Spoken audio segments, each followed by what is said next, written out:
Oi, eu sou o Guilherme e hoje a gente vai falar sobre o controlador de demanda Smart Control D.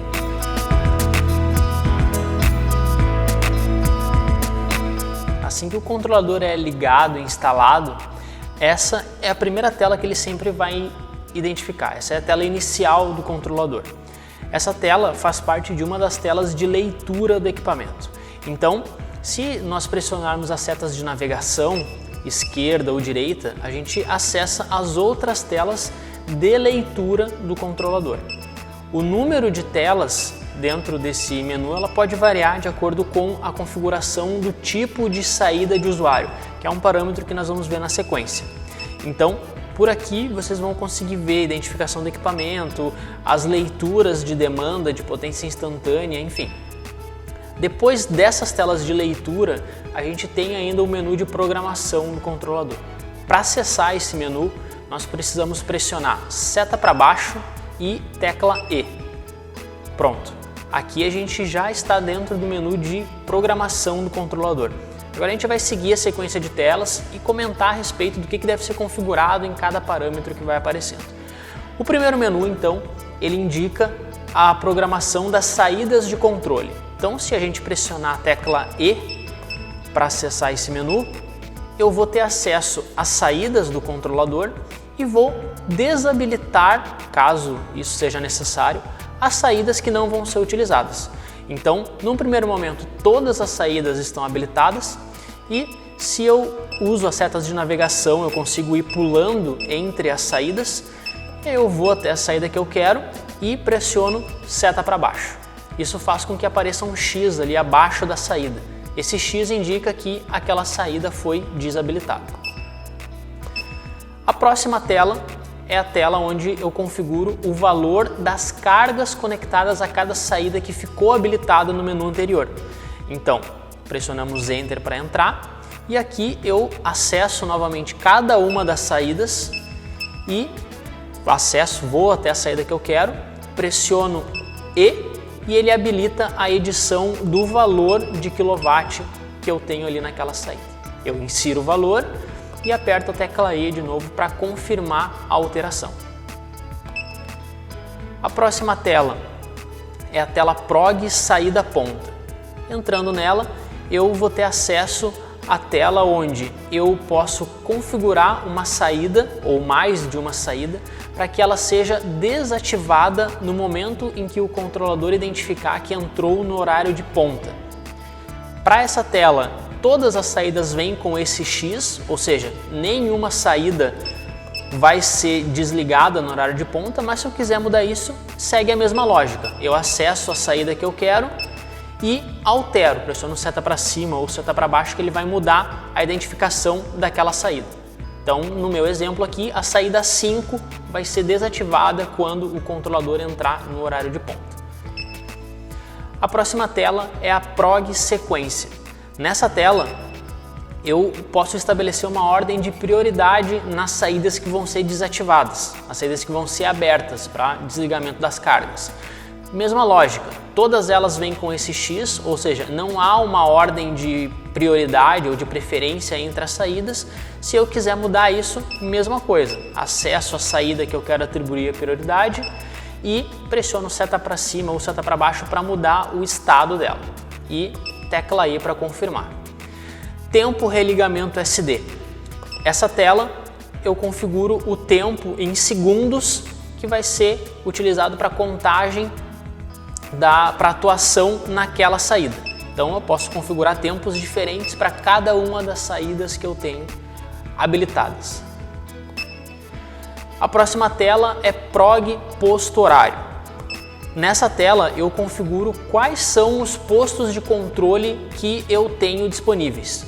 As possibilidades são essas: P de ponta, FP fora ponta, 4P quarto posto e R reservado. Essa informação, preferencialmente, ela deve ser consultada na fatura emitida pela concessionária de energia.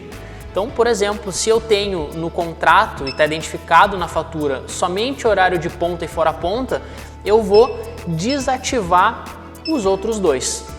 Então, quando aparece só PFP, indica que esses são os únicos 2 postos de controle ativos ou habilitados no controlador. Próxima tela, modo de controle.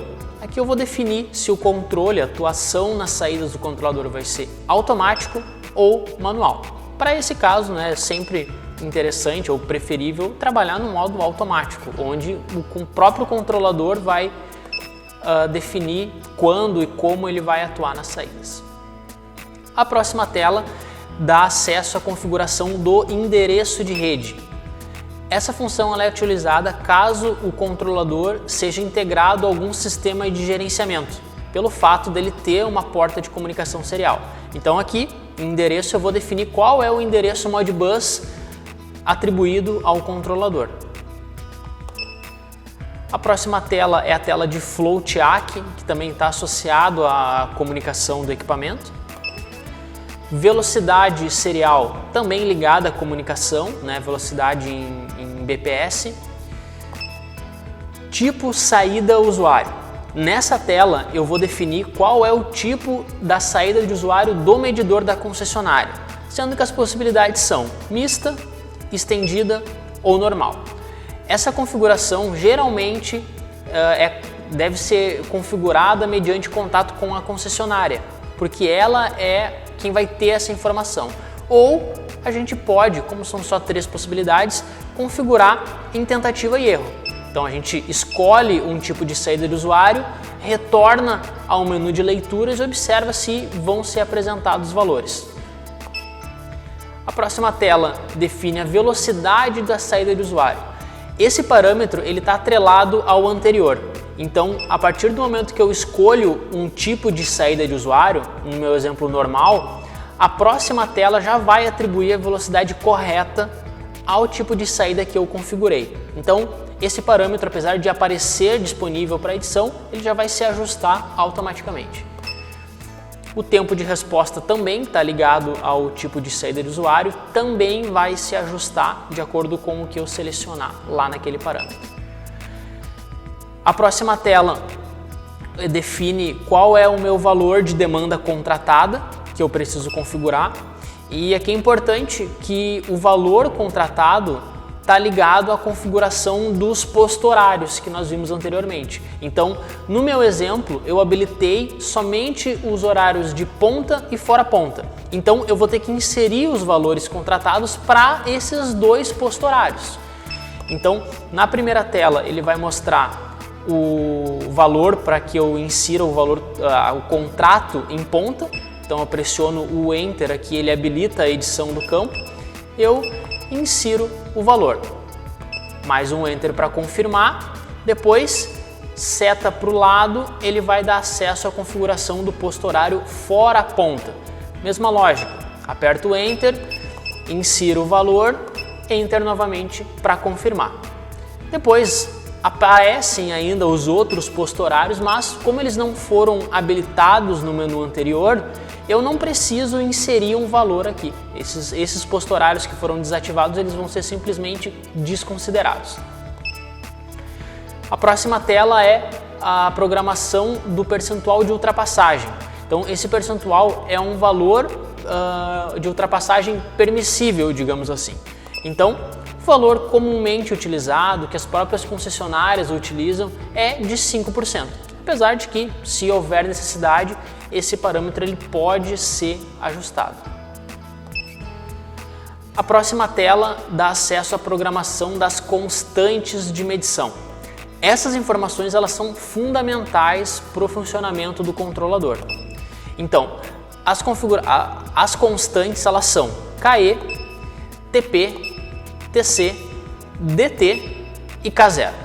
Dentre todas essas constantes, 2 delas a gente já sabe o valor. Então, o DT ele é 900, que é o que já vem configurado, e o K0 ele é 1, também já está configurado. Agora, as outras 3 constantes elas precisam ser alteradas. Então, o KE é a constante eletrônica do medidor, o TP é a relação de TP do medidor da concessionária e o TC é a relação do TC do medidor da concessionária. Então, essas informações podem ser consultadas no próprio medidor ou em contato com a concessionária de energia, que certamente vai ter essas informações e vai poder fornecer para a configuração. Esses parâmetros eles são importantes porque o que for configurado nessas constantes vai servir basicamente como um fator multiplicativo para os pulsos que o controlador está recebendo. Na prática, esses valores vão definir se o controlador vai medir corretamente, se ele vai espelhar a leitura do medidor da concessionária ou não.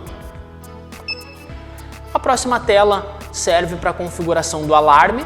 Então, além das saídas de controle, o Smart Control D ele tem uma saída dedicada exclusivamente para alarme que pode ser utilizada.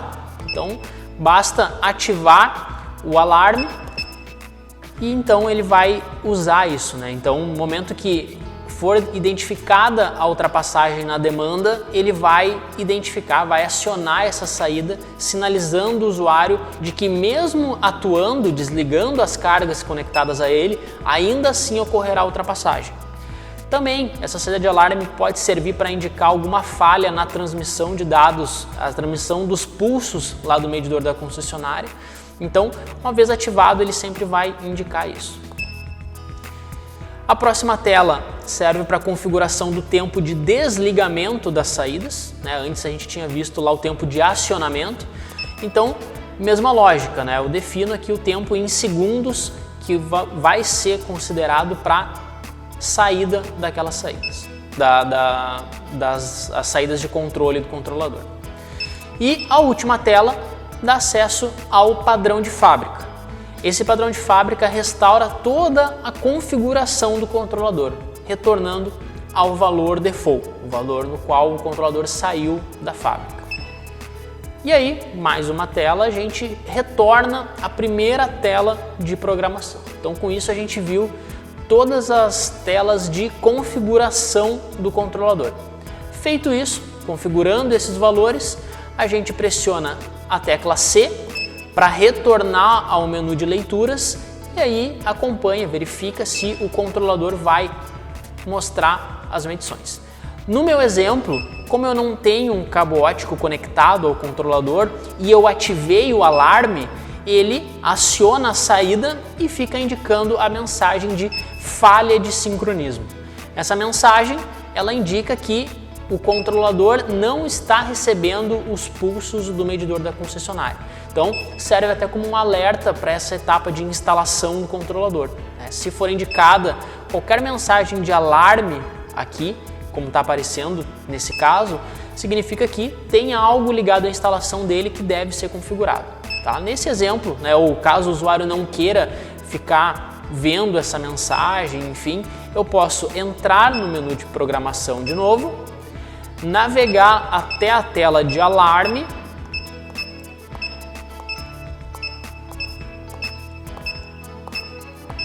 prog alarme, entro e desabilito ele. Mais um Enter para confirmar e C para sair do menu. Pronto, é que ele para de emitir o alarme e mostra as leituras que ele está fazendo.